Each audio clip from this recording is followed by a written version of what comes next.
Anii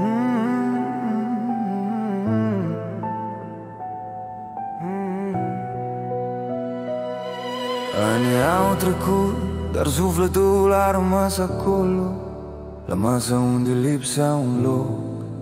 Acum mă întorc acasă.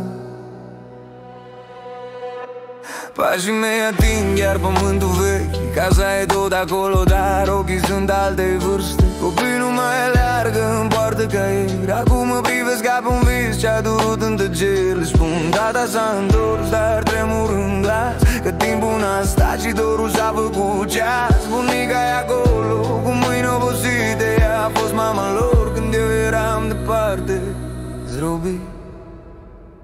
Înapoi la lumină, dar lumina s-a schimbat. Copiii au crescut, eu m-am rugat să mai pot fi ce-am fost odată, să fiu din nou inima lor curată. Înapoi la lumină, dar timpul doare, dorul nu trece, rămâne în zare, dar în ochii lor găsesc chiar speranță și în brațele lor a doua viață.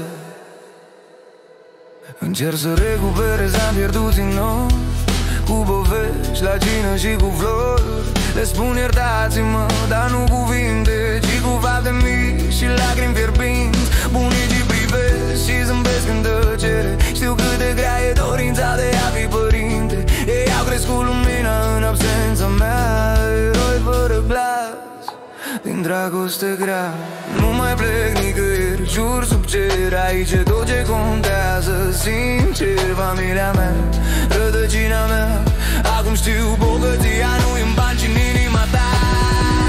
Înapoi la lumină, dar lumina s-a schimbat.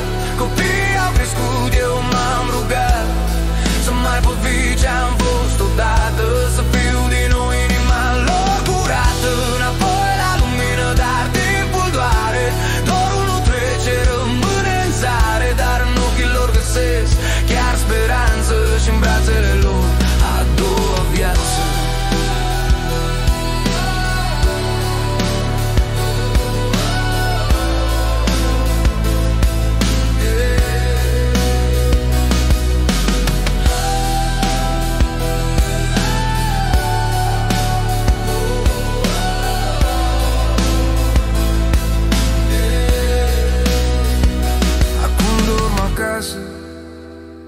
Cu pace în piept și șoptesc încet, cât mai drept, tot ce-am pierdut.